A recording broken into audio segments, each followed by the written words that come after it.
we know each other enough, you know that about me, that like I obsessively think of like long-term, mutually beneficial relationships. Where you say you don't like shallow relationships. Yeah. And Well, just the way you've treated me in the short time we've known each other, it's just that. Like, there's always an outstretched hand. There's always a sincere question: how are we doing? How could I be of service? And it's just, you go above and beyond to make sure I'm comfortable, and it makes me want to show up so much for you. That level of appreciation or just thoughtfulness is magic. who knows Kerri Walsh? Oh, we got a couple. There'll be more as soon as we give them a primer. The other review, we'll work on you. Kerri, she's modest and unduly so. Kerri's the best female volleyball player that ever lived, ever. And 3 gold medals in the Olympics, 1 bronze medal. It's 4 separate Olympics. That's 12 years of go collect your medal, collect your medal, collect your medal. She's mad about the bronze one, Yeah, You happy about the bronze one? That's an one? understatement, no. She's mad about the bronze. Who'd be happy to get a bronze medal in the Olympics? She's mad about the bronze one. But if you're going, you might as well win it. Might as well win it for the 4th time. You might as well. Well, I don't know if I'm done yet, so number 4. Well, I didn't say you were 4 is my captain. favorite number right now, for obvious reasons. So 4 gold. I want to get there. 4 gold. The statistic that I saw that I thought was extraordinarily impressive, and I've been talking with other pro athletes that I'm around, I've been asking them about it. I'm like, can you imagine being so dominant in your sport that you win, was it 112 matches? Not enough, but yeah, we had a long winning streak. Imagine, think about this. I remember the loss. Pisses me off too. I'm not going to say to who, but last time we talked, she's like, those damn, she's not happy with them. But can you imagine being so dominant in a sport or any endeavor that you win 112 consecutive times against other professionals in your sport? Think how crazy that is. So fun. Yeah. Like, so motivating. That's pretty good. That's good. You want me to tell you a dirty little secret about that loss that broke the streak? Those bitches. Seriously, it was my fault. I can't even blame them. But no, literally the day we're playing in Boston and the day we lost, have you guys heard of Karch Cry? Like, if you guys knew me. So Karch is like Michael Jordan in my sport, in volleyball and beach volleyball. He has 3 gold medals, 2 indoor, 1 beach. And I was talking to him. I was like, Karch, it's getting exhausting winning. And he looked at me like, you are a dipshit. Like, what? He's like, do you know the cure for that? I was like, no, please tell me, because I want to be excited. I want to be passionate. He's like, you're going to lose. And I lost that day. And I just started a new streak. So that was, it served a purpose, but, winning is beautiful and losing is a catalyst. So, Yeah. I know you mean exhausted from all the winning. What a good problem to have. I want that problem for the rest of my life. I hope you have it. But because you have to show up, you have to give everything for every victory. If you're playing the worst team in the world, playing a rookie, if you're playing the best, like, you bring the same effort and focus. And that requires a lot. And it's so much more than just physicality, so. I think I'd love for you to share your thoughts. That I think when I talk to, I'm not a great athlete at anything, You're built for it. From here down, I do have super genetics. I have a mighty ab. Only One ab? One ab. That's good. But That's it's a very efficient. strong ab. That's good. I have a very strong ab. 6 is overrated. Productive men, unless you're a pro athlete, unless your productivity, your success is tied to your athleticism, no productive men have a 6-pack. They have the richest men, the most successful men outside of sports, where their career was their sport. All productive men have 1 ab. They have a 1-pack. They have 1 ab. Things are changing in that realm, by the way, because the brain-body performance connection is so valuable. You trying to hurt my feelings? No, your 1-pack is beautiful. It suits you. Ab. But just, the more you use, the more you give. Now, my legs are strong. There's some things I'm very good at, but my best feature was my brain. And that's the point that I wanted to get to with you, that sure, you're tall, certainly that helps in your sport. Mm-hmm.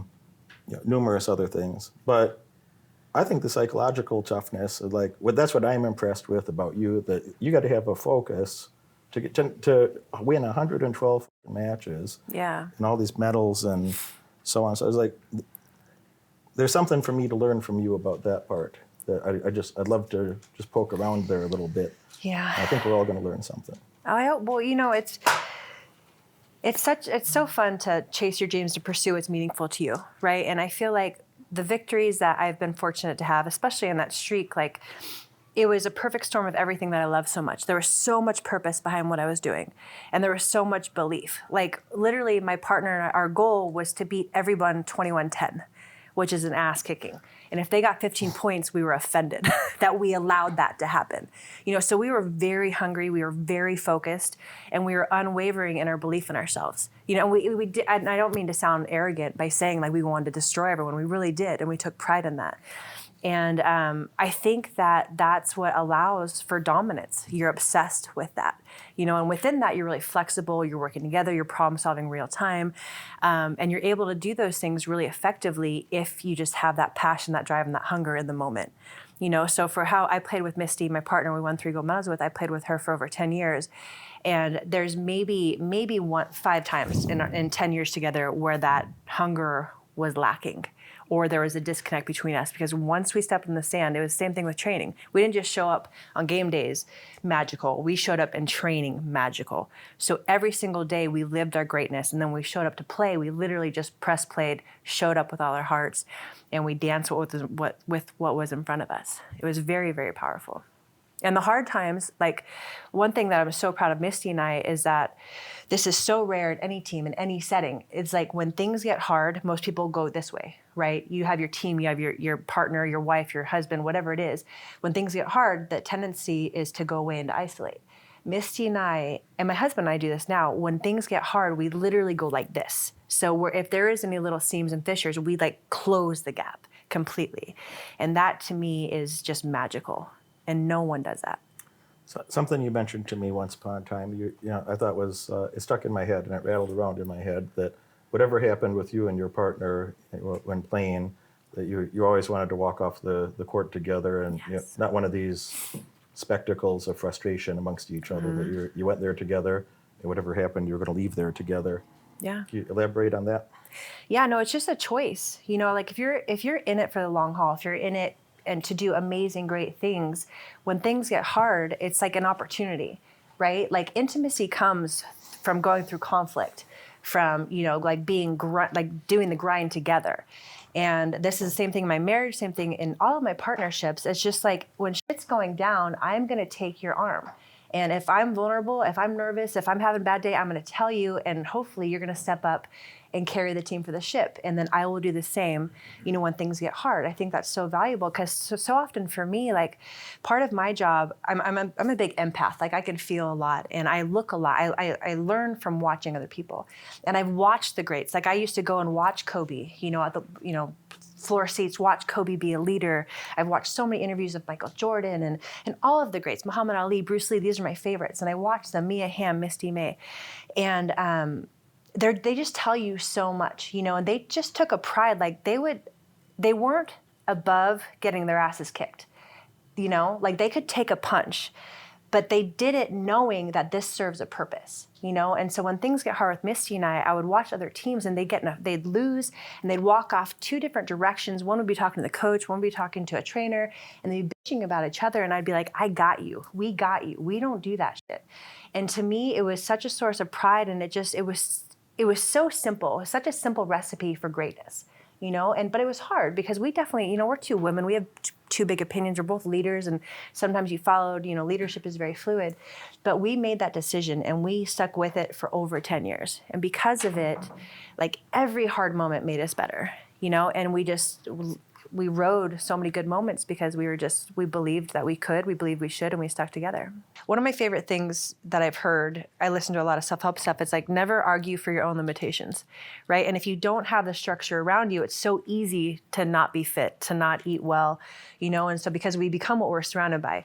And so if you look at my little home, I can't wait to see your training centers. If you look at my home, I have a wellness center and I have my home gym, and I walk by it every single day, and therefore I do something every single day to better myself. My expression of who I am is largely physical, and I love that. But when I'm on point physically, it helps me mentally as well, is what I was trying to dig at you before. But no, but I love it, and I'm proud of you. I'm excited for you. I want to come train with you. All right, Gaines. That'd be, yeah. You have to help me with my volleyball. I want to kick some ass, and Now I got to build a sandpit. I like that. God damn Maybe it. you should. It's great cross-training for everything you're doing. Now I got to buy more land and build an indoor court. You could fit in a corner somewhere. No? Beach volleyball in Chicago is pretty rad. I know a great construction guy. Yeah. It's There a goes another worthwhile couple investment. million. Oh, he'll do it for cost. It'll be good. Well, maybe we'll bounce around a little bit, but I think we were playing a game the other day, like with Tito. I forewarned you about this. That Yeah. I'm going to have Tony here get a timer with an alarm, and I warn you, I'm long-winded, but I'm going to hold myself accountable within a couple seconds. So get a 60-second timer. I'm curious what you guys would like to talk about, and that'll take the conversation somewhere fun. But ask a question. Ask a question. I'm going to answer it first. She's going to give her take on it, and we're going to keep it within that minute.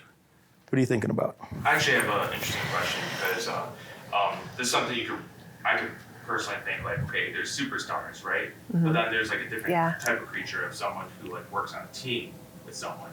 And when I first met Derek, he seemed to be someone that like worked really well with like worked together with someone where it was like in my head just came to like the sum of the parts is greater than the whole sort of thing. Yep.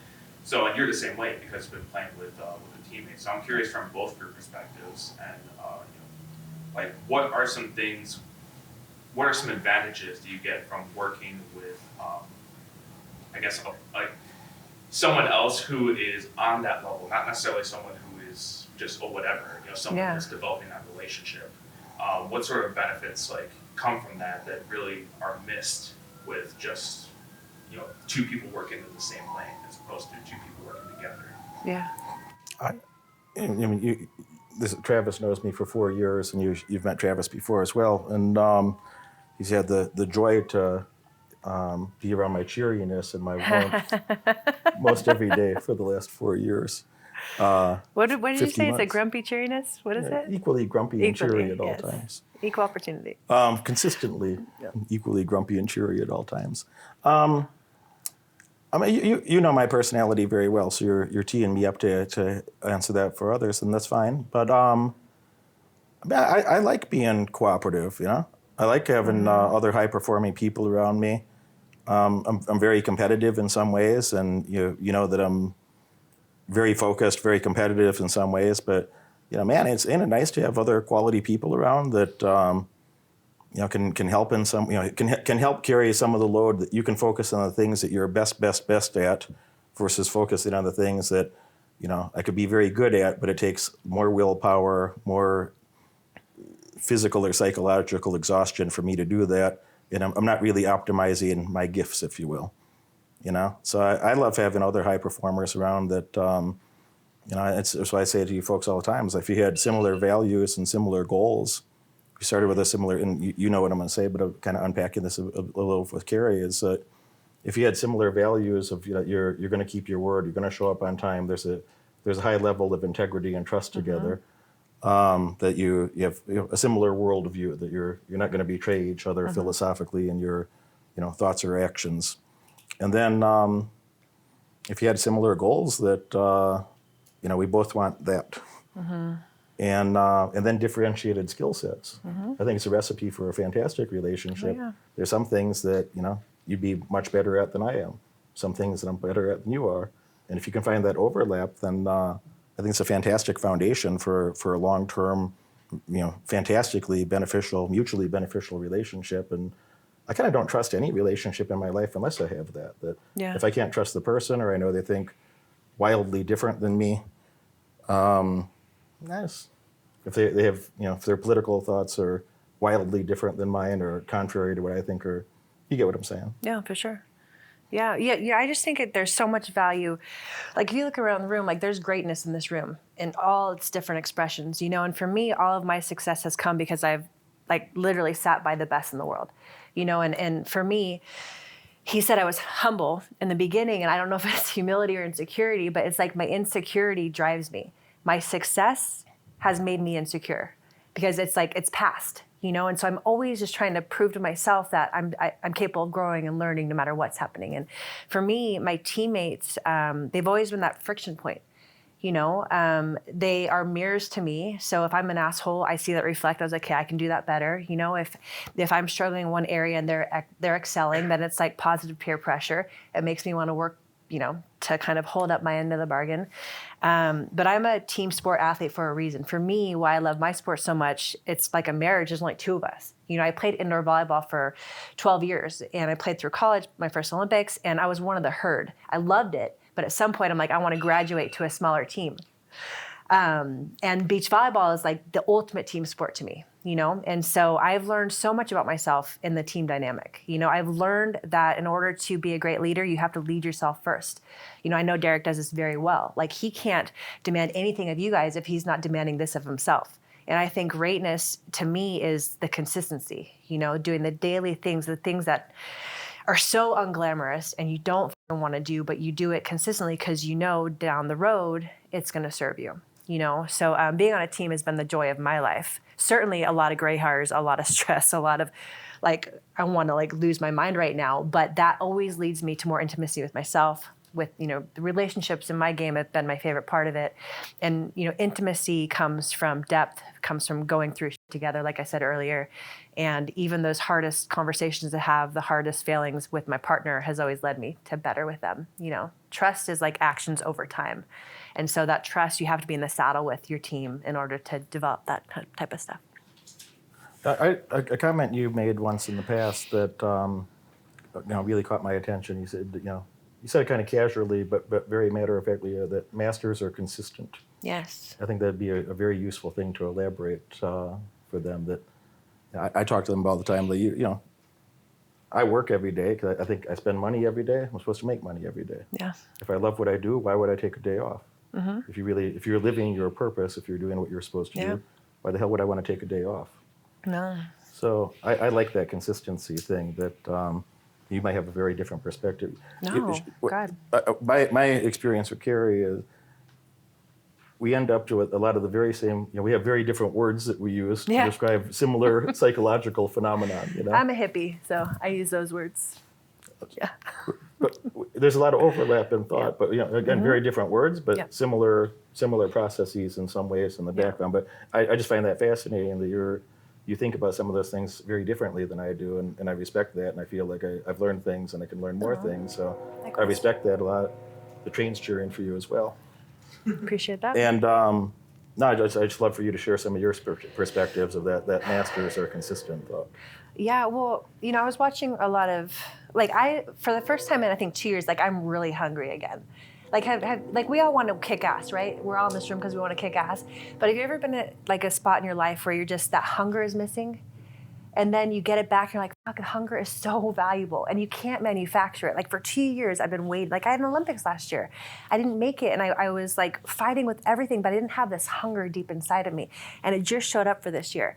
And I feel like to be a master of something, you have to have that hunger. You have to have that certain amount of obsession where it becomes your lifestyle. It becomes this is what you think about nonstop. If I'm on the bike, I'm thinking about volleyball. If I'm in the weight room, if I'm sitting with Derek, I want to be great. And so masters, I feel first of all, they focus on fundamentals. Whatever your craft is, you're going to nail the fundamentals. Right? For me, that's ball control, that's footwork, that's, focus agility. If I mess up, then I can retrain my focus back in the moment. All these things are part of the fundamentals of my sport. So whatever your craft is, you have to master the fundamentals. And then you just have to show up consistently, with sincerity. To me, sincerity is the magic element that just allows for greatness, because you can't bullshit your way. If you're a sincere human, you can F up, but you did it caring and wanting to do well, but you messed up. And so therefore, instead of a failure, it becomes a repetition. You know what I'm saying? And so I think sincerity is a beautiful thing, and that's a huge part of mastery. And then, just being consistent. The masters are masterful because they didn't just have one good season, they had 20. And you don't do that because you do things once in a while. You figure out what the fundamentals are, you figure out what works for you, and you just show up every single day with that, knowing that you have greatness within you, never settling. I don't think masters ever settle. And I think that's a very, very big deal. So for me, there's a quote that I love, and I think I shared this with you on the podcast. It says, you cannot be a victim and a master at the same time. Like that is such a powerful quote to me because we've all been victimized, right? We've all been, part of like partnerships gone wrong or life gets in the way, and we've all been victimized. But the moment you choose to be a victim or the moment you choose to point the finger, you can't master any part of that situation. But if you raise your hand and be like, okay, I'm going to own this. I don't want to choose this, but I'm going to choose to own this. You can therefore then master the situation. And if you look at your career or your goals on a long-term pathway like Derek does, like I certainly do, then the little pitfalls just become stepping stones. It becomes an opportunity to learn from and to grow from and to get stronger from, instead of my world is ending. I hate this. I'm just going to sit here and wait to be saved. Like I can't stand the victim mentality, and I don't think masters in any field have that. Everything is there to serve them. They know they're very equipped to handle anything that comes in their way. And they have the wherewithal to be resourceful if they don't have the answers. And I know that all of those elements are why you're very successful. And I know those are a lot of the elements that I use for my success. I'm an overnight success. Yeah, aren't we all? It only took 35 years. I'm just fucking tall. Only took 35 years of prep work to end up I know. where I It's currently the same. am. I got a lot more work to do. No. I got a lot more work to do. If you knew it all, you'd be dead. Like, we're here for a long time. The smartest people that I know are, they want to learn new things every day. Yeah. And some of the dumbest people I've encountered in life, they already knew everything. Yes. They already knew everything. So Yeah. I really like to learn new things every day. My ego might not like that sometimes, but I thought, well, if my ego helped me accomplish bigger goals, then. Yeah. But I did better when I was, you can't think you know everything and be open-minded about learning new things or making improvements. So Yeah. I thought, well, do I want to tell myself a bullshit story, or do I want to Yeah. have better outcomes continuously? So I got rid of those type of thoughts, mostly in my teens, and I think the rest in my 20s. But very few of those type of thoughts now. Or if I do, I'm self-aware enough to be like, well, is that going to help you in the long term? Mm-hmm. Is that going to help you be the best that you could be over time? And like, so what's reality? Yeah. I try to think of. I'm sure you have a brilliant comment about this as well. Like, I think you pay like a very steep price from deviating from reality when you start telling yourself fantasy stories instead of being like, nah, these are the facts, and like, these are the things that I'm good at. These are things that I'm weak at. Some of the good ones are worth working even harder to improve. Some of the weak ones, most of the weak ones are going to be there forever.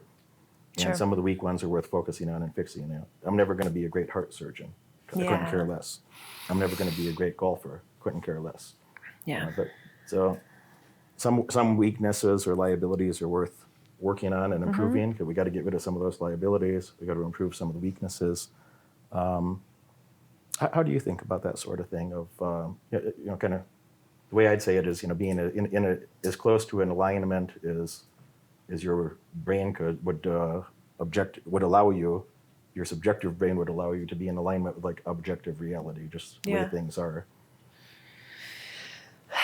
I feel like we all have a different, like we're all in this room together, right? But we all have a different perspective and we're having a different experience of it, and I feel like what we focus on is what we attract in our life and what we see in our world.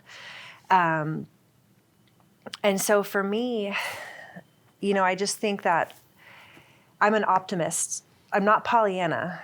I used to be, but I'm not. I'm definitely an optimist, and that has served me well. I've lived a cynical life for a very short amount of time, and that crushed my soul, it crushed my relationships, and it crushed my performance. So I will never choose to live that route. So for me, optimism is a strategy. It's an authentic strategy. It's not fake. I don't have to force it. It's just I have trained myself. My default is to find the good, is to find the solution, is to not focus on the problem. You know what I'm saying? And so I love that. Because when shit gets hard, which it always does, instead of like raging against reality, which just makes the problem so much bigger, I accept it. So like that, and that's not easy. It's really not easy to look in the mirror and be like, Kerri, you were dog shit today. You're really weak here, But for me, it's like every time, just on the court or in life, when I have a moment of weakness or failure, at some point, very soon after, I'm very grateful for that exposure, because when something is exposed to you, when a deep, dark secret of yours or something you're weak at is exposed, then you can work on it, And so why would I want to deny myself the opportunity to to improve myself in some way because I'm not woman enough to face reality. So I think, I don't know, I feel like that the sooner that you can kind of observe reality for the good, bad, whatever, be neutral about that, and then make the decision you're going to make the most of it, you're going to get through it. And I'm a really big believer in law of attraction, which is what I said earlier. What you focus on is what you invite in your life. If you focus on the problem is going to be ginormous. It's going to be all that you're going to see. You're not even going to be able to attract solutions. But if you focus on the solution, literally the whole world conspires and your physiology conspires to help you figure out the solution. I really believe that. My life experience shows me that. Does that sound true to you? Yeah, it's so powerful. And so I just feel like reality is what it is. And you have to make up your mind. Like the decision point is such a powerful point. And every moment we have new opportunities to make new decisions, right? And if we fucked up this decision, the next moment I can write that. And so anyhow, so if you can accept reality, not rage against it, and just make the decision to make the most of it, with grace, dignity, fierceness, whatever it is, then you're going to get through it. And it's a powerful thing, on the court, off the court, in the stock market, whatever it is. In the stock market, that's a beautiful answer, and thank you. In a finance context, I just think of if you're lying to yourself about the current circumstance, how do you make an accurate prediction about a future circumstance? Yeah. I can't do that. No. So the better I could understand the current situation of what's happening in the world, not the sugar-coated version, not an overly gloomy version, but the right balance of gloom, sugarcoat, whatever. Just what's really happening? How are people behaving? What are the various pressures in play? And which ones can be persistent? Which trends will turn into long-term facts? Which most of them should be ignored, but some are big enough that it changes the global circumstance, Mm-hmm. But the better I could understand the current circumstance of what's going on in the world, what are the persistent pressures that are going to be this way or that way, it helps me understand, well, given those circumstances, how are things likely to look, 2, 3, 4, 5 years from now? And if you could buy that thing that is out of favor right now, and it's going to be extremely valuable again, or extremely valuable for the first time 2, 3 years in the future, you can make extraordinary amounts of money. Yeah. You can make extraordinary amounts of money. And you don't even have to be great at it. But most people are so eager to live in a delusion, or it's not always pleasant to tell yourself when you're having a happy fluff thought. You have to tell yourself, well, is that true? Right. You have to, and it's not like it's a sour note, but a lot of people just don't have that discipline and be like, oh, I'm so great, or I did this thing great. Say, yeah, I did a couple of things good, but I don't want to participate in a fantasy story. I just think that the closer it is to the objective truth, the better decisions I'll be able to make in the near term that I can benefit from in the long term, Yeah, absolutely. Yeah, no, I agree. And I'm sure, you already said it in different words. I'm sort of reflecting on that, but I think there's stark consequences. In sports, and it's a good way to get injured, a good way to underprepare, etc. That the people that I've talked to, including you, that I really respect and admire, that are extraordinary athletes, so they seem to have an honesty with themselves. Yeah. No, yeah, I think it comes with the territory. I just feel like you have to have a certain level of confidence, self-confidence. And that doesn't mean that, just confidence in your capabilities, right? And then humility as well, knowing you don't have everything, knowing that you're going to make pitfalls. But that's where the team comes into play too. You have to lean on your people, and we get to choose who we hang out with. And so for me, it's like my husband, God love him, has called my attention to a lot of my blind spots in life. I want to fucking wring his neck, get off me sometimes, but he's making me better.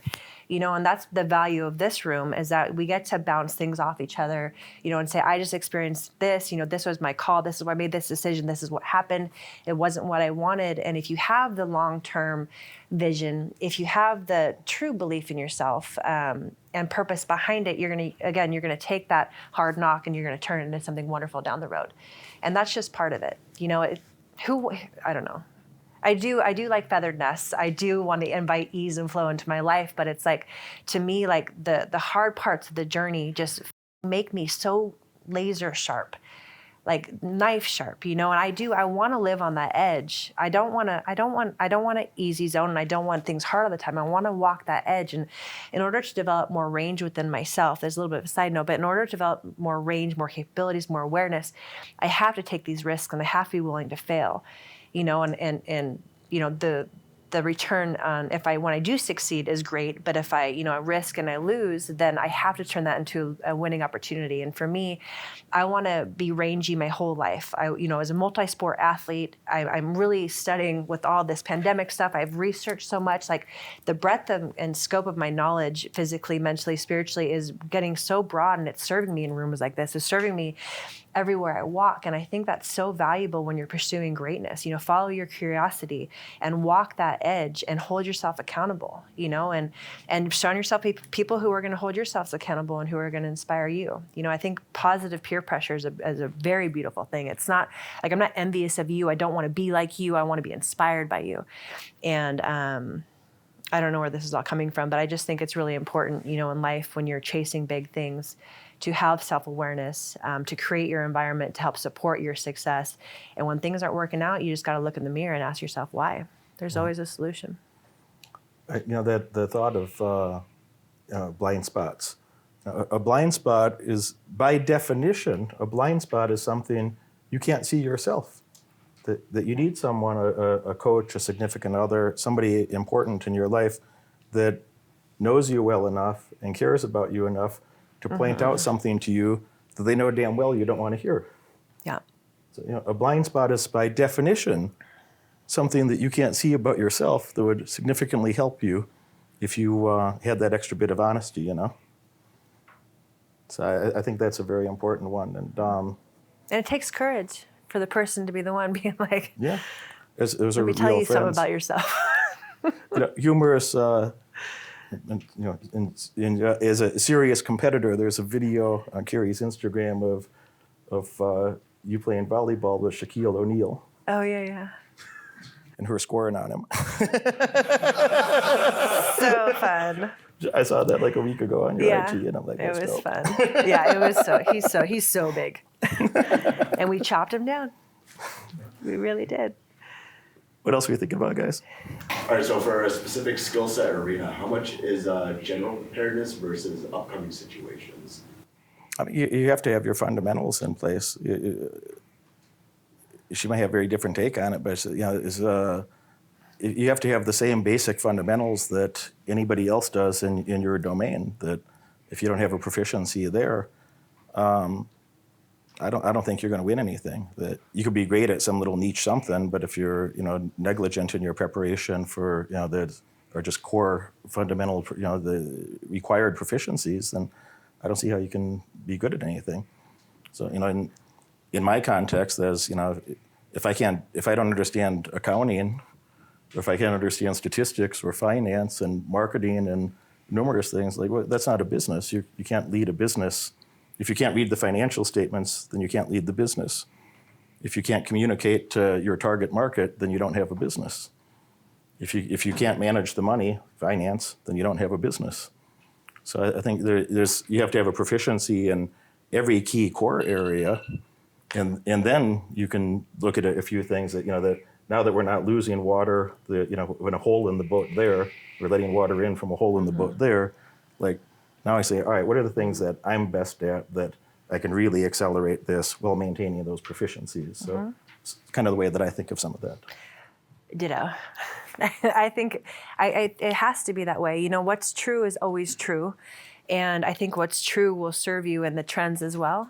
For me, and again, I've even recently, as my hunger has come back, I've watched so many interviews of Steph Curry, just the greats who are dominating, and they always reference the fundamentals. They're never too far away from fundamentals. And I've said this before to Derek, it's if you don't do the ABCs, you're never going to get to XYZ. You have to have a jumping off point. And that's a huge, when I talk to young kids or parents, it's how do I make my daughter, the next whatever? And it's master the fundamentals, spend most of your time there. And then that's going to lead you into competency, which will allow you to be creative in situations that come up, And for me, specifically, I do best when I'm focused on myself. because I can control that, So I watch film on other people, but I watch most film on myself and my partner, because that's what I want to affect. I want that micro, ecosystem to be very strong and solid. I know their tendencies. I study. I do that. But they change every time I show up. You know what I'm saying? And so if I'm too worried about what something outside of me is doing, I'm not going to be able to dance in the moment. So I focus on myself. And a quote that I love, I think it's from Jocko Willink. It says, "When in times of distress, you fall to the level of your training." And if your fundamentals are so fucking sound in what you're doing, when you're in distress and things are chaotic, you're going to fall to the level of your training. Your fundamentals, period, across the board, are most important. So I think general preparation is most important. Great question. As far as building a partnership, apart from a tight relationship, what are things that either of you do to cultivate a tighter relationship? I don't love partnerships. So I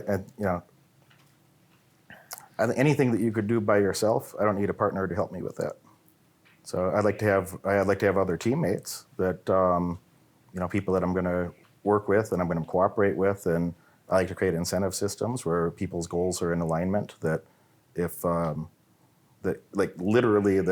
they're doing things to benefit their lives, that I'm benefiting from that as well. I think it's backwards thinking that someone that works in your company, your organization, or a contractor is going to be more concerned about my goals than their goals.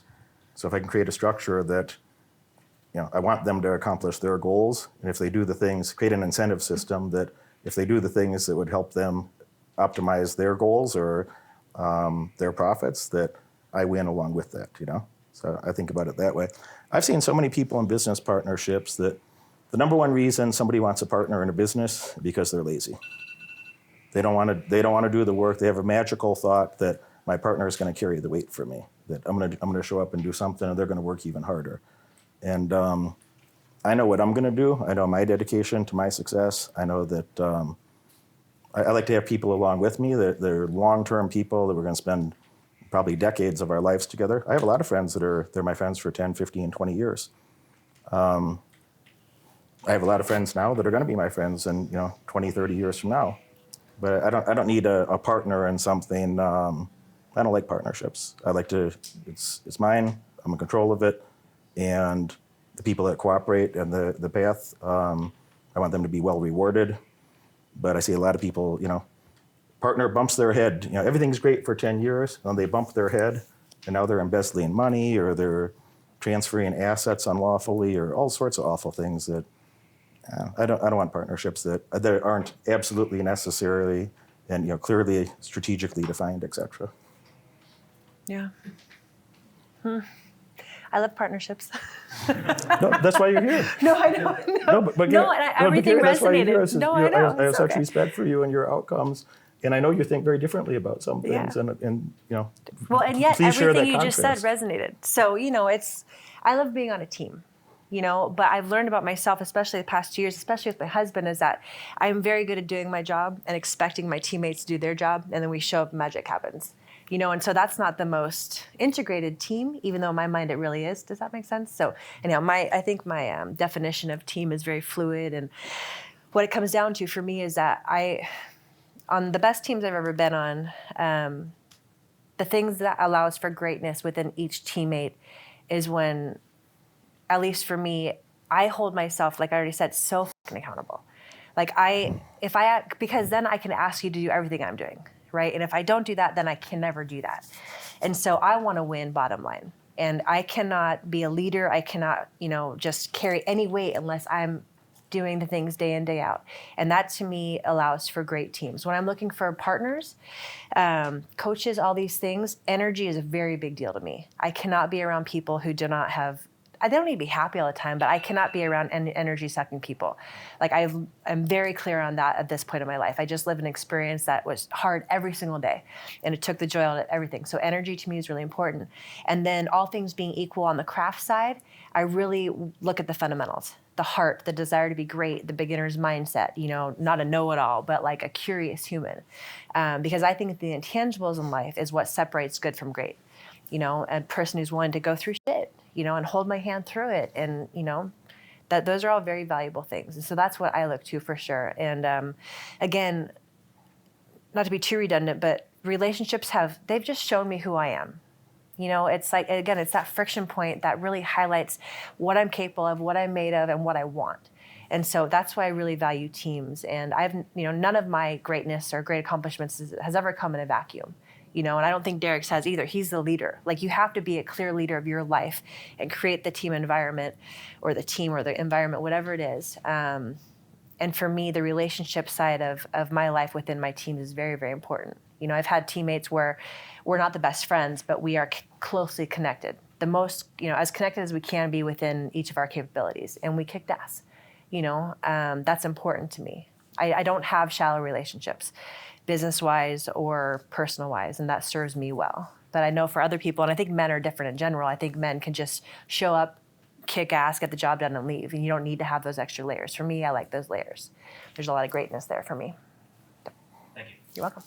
I'm obsessively think about long-term, mutually beneficial relationships. Like, I obsessively think about that part where you say you don't like shallow relationships. Yeah. And when we know each other enough, you know that about me, that like I obsessively think of like, Yeah, absolutely. I don't trust a relationship. I think it's delusional for me to trust that people are going to perform at a high level that I'd like them to, if they're not well respected, well compensated, if there's not clear rules that I got to do my part.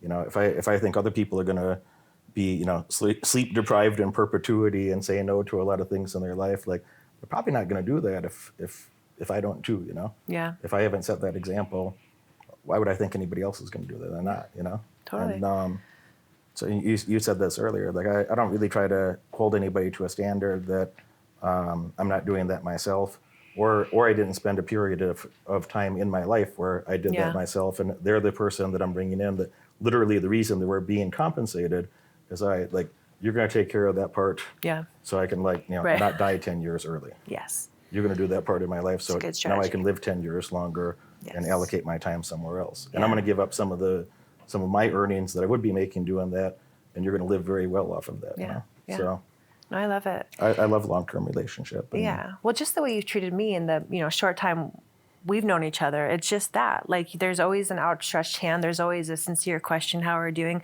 How could I be of service? And it's just, you go above and beyond to make sure I'm comfortable, and it makes me want to show up so much for you. That level of appreciation or just thoughtfulness is magic.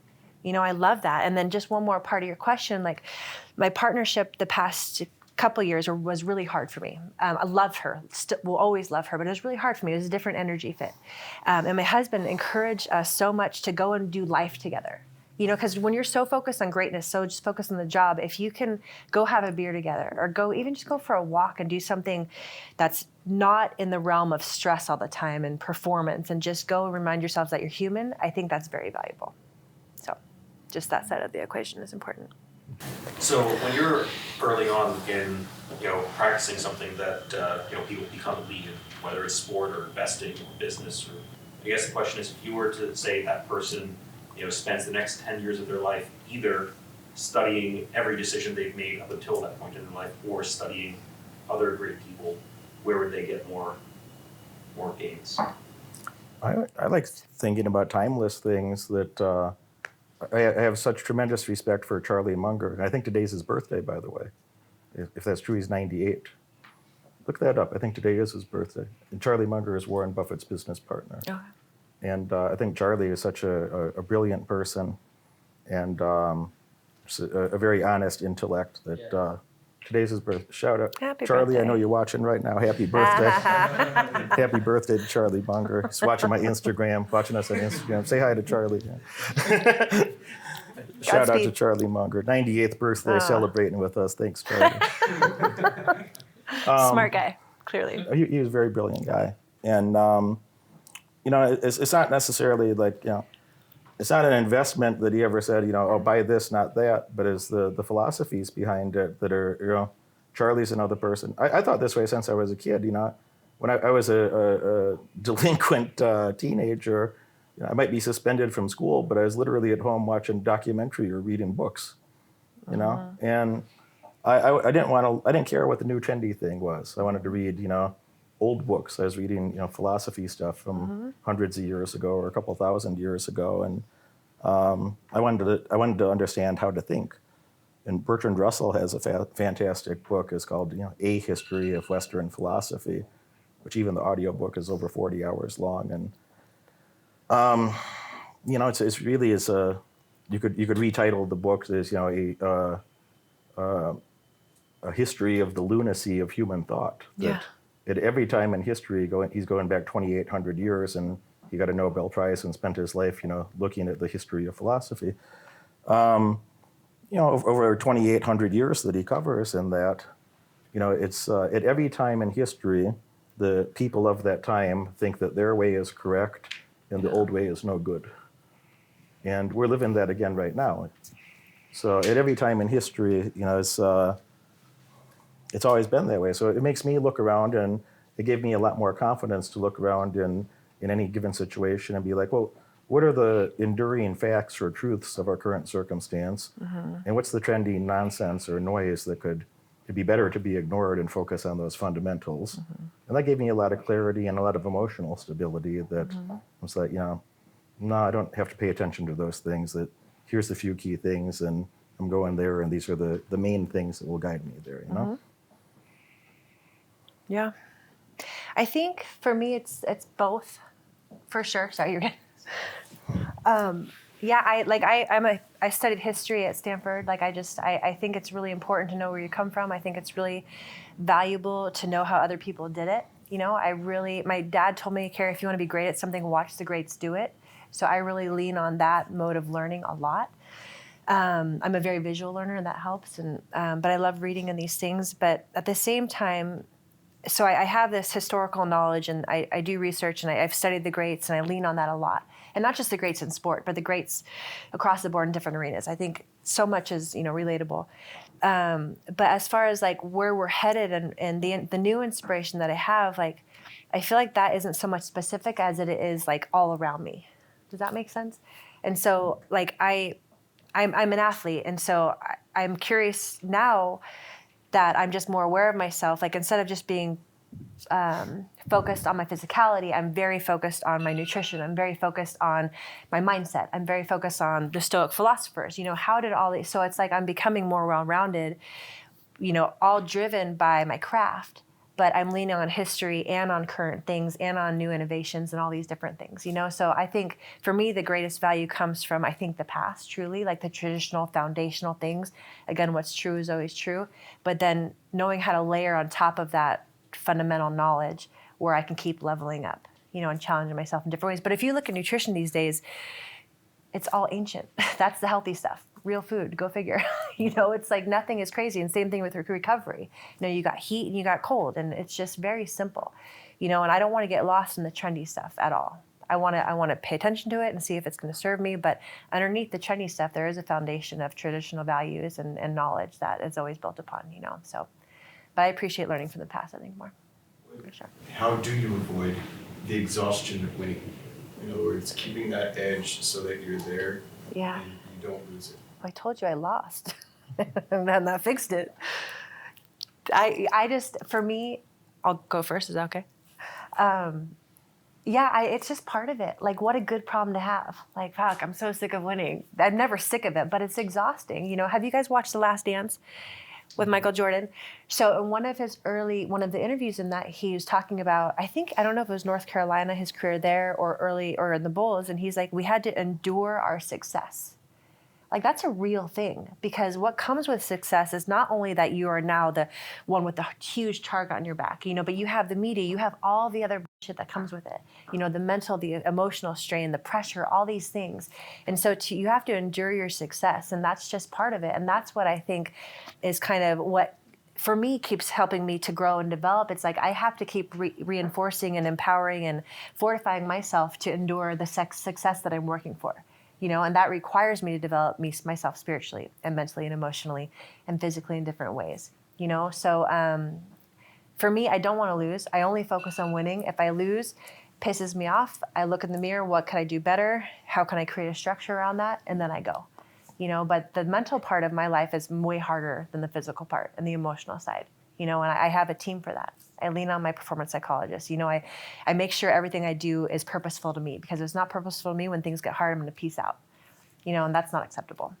So I have 3 kids. I don't want to leave them for losing, so I just reinforce my entire life to make sure that I'm on the winning track. If I'm losing, I have faith and I have the structure around me to get me back to winning, type of thing. And I can't afford, I just decide not to be exhausted. It's a choice, a lot of times too. Like Derek said earlier, you do what you got to do for as long as it takes. I can nap when I'm dead. But I'm a big fan of napping, actually. It's important. If you're an entrepreneur or if you're, a champion and leader like you are, like you don't get to stop because, it's 8 o'clock. Yeah. It's 5 p.m. My shift's over. No. An entrepreneur doesn't stop when they feel like it. You stop when the project is done. Or, I bet there must have been at least once in your career you were a little exhausted or could have taken a break on the court, at least once. 100%. And you're like, Yes. but we got to win the shit first. Yes. It matters. I'll answer the question in a bit of an unorthodox way. I'll say it to you is like, how many people in the room to help you make it at least 20 grand? How many people in the room there's a few. How many people in the room to help you make, $500,000 or more? All right. So now think of the situation that I'm in, that I don't want fans. Mm-hmm. I can't have fans because the word fan by definition is a fanatic, is somebody who's irrational about who you are or idealizing you in some way, Yep. So I don't want fans. I want to be around people that are intelligent and generally independent thinking and so on and so on. And I'm in a peculiar situation where, I don't manage people's money. I try not to give them financial advice beyond simply tell them, like, here's some facts of how an economy works or how this or that area of business works. And then I'll use myself as an example and I'll say, I'm buying these assets or that asset in the stock market or, shorting this and long on that. And I have to explain why I think that way. But humans being humans, if I say, hey, I'm buying this because blah, blah, blah, I'm not telling you to buy it, but the way that I'm thinking about it is this, and half of them go do whatever I said. Right? And if they make money, who do they attribute that money to? Themselves. And if they, generally, and this is a much more objective crew that, a chunk of them will say, yeah, you helped me make a good chunk of money, If they lose money, who do they think about? Yeah, it's no win. So, that's not there's a pressure to that, you don't have to be in that situation to understand it. Absolutely. You understand what I'm saying, that there's a pressure to that. So, when we've talked in the past, I said, I only want a certain type of client and I don't want just anybody. It has to be, someone as a good thinker and personally responsible, et cetera. You see the conundrum I'm in. If I have an investment idea, however crazy that might sound to the world, if it's something that I believe in, if I'm quiet about it and I make money myself, great. If I talk about it publicly, I put myself in a very vulnerable position sometimes because even though I tell them, make sure you understand what it is, make sure that you do your due diligence and research on this and this and this, and half of them aren't going to do that. Yeah. And then if things go well, they're like, then they did that, and there's that much Derek thought in their head, and a lot of they did that. Yeah. If things go bad, there's a lot more thought about me that time. Yeah. And that's human nature. It's not a criticism of anybody yeah. here. It's just how a human is. It's the privileged position you're in. That's I agree. I'll take that comment, and I agree. But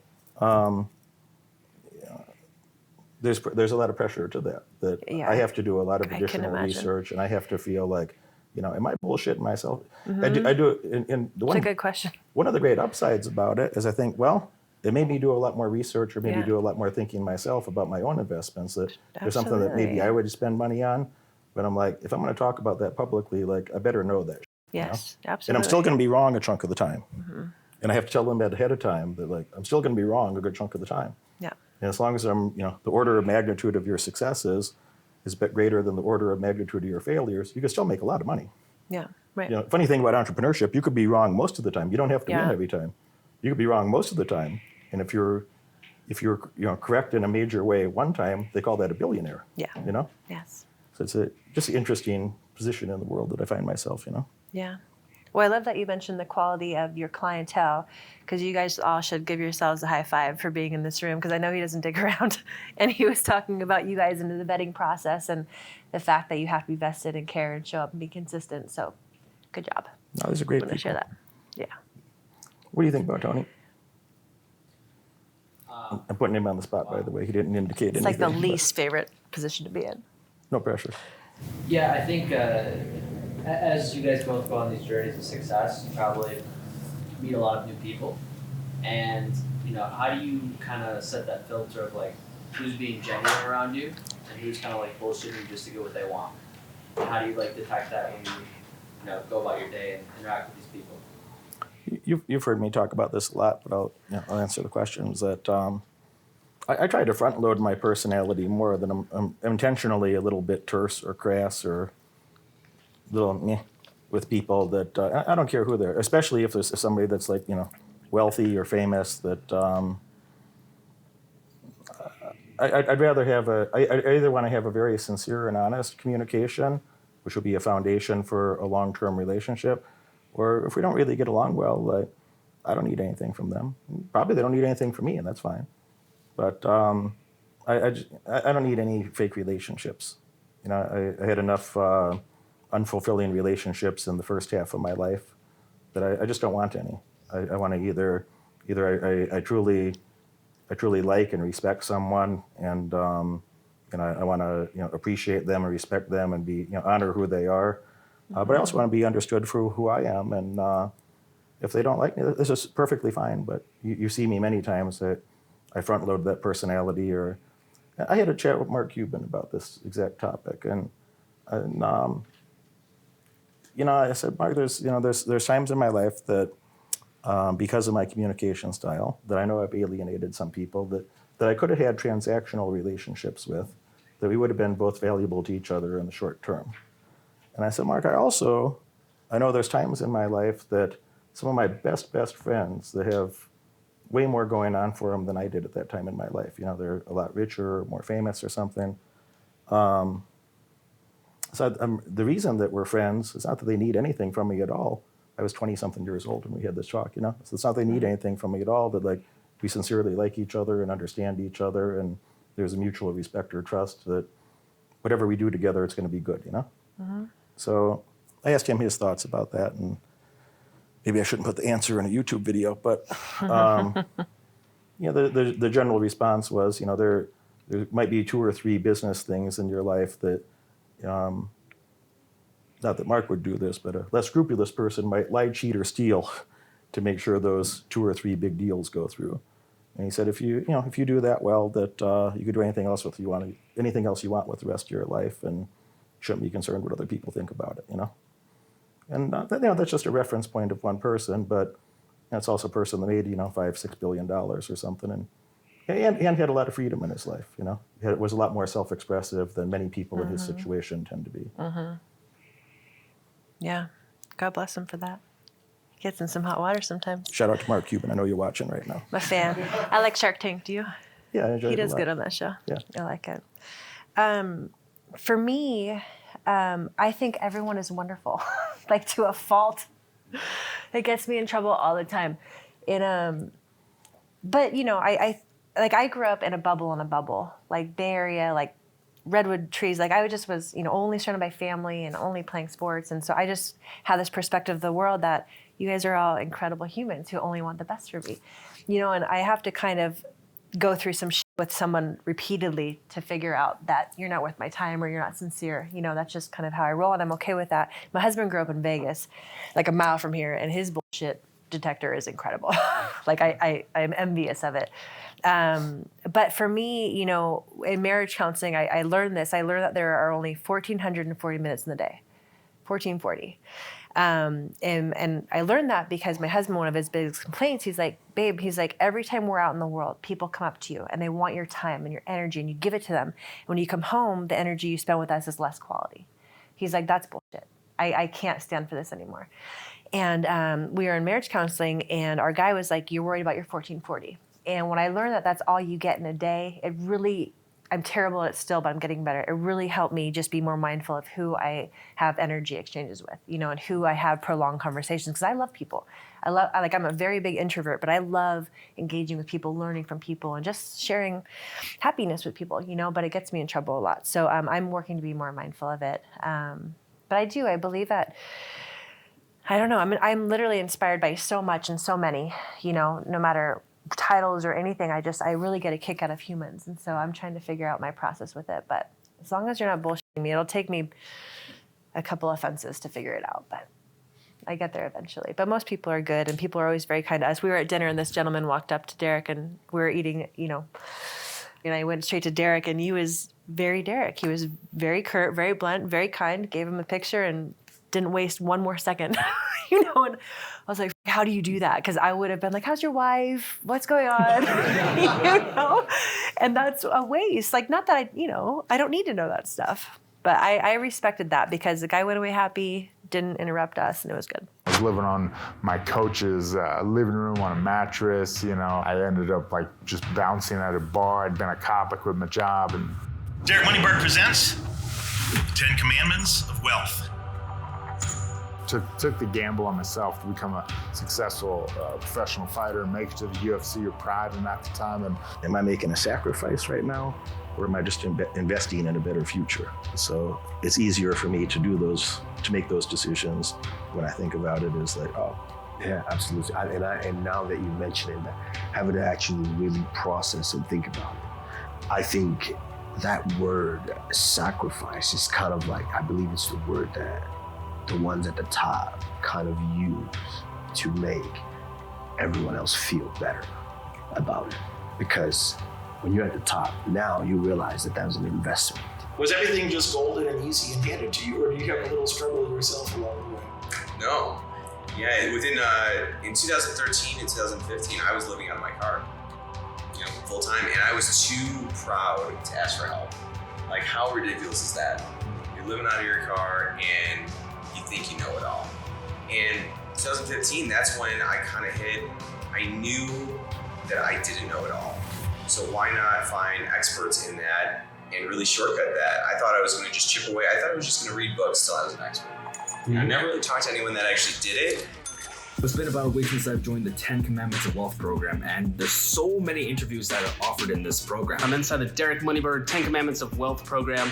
This is an awesome program that you're gonna love. I'm gonna use the principles and the knowledge from this program to help me boost my leads in my marketing firm. Buy this program, it's a wonderful investment for your future. You won't regret it, and you'll absolutely love it.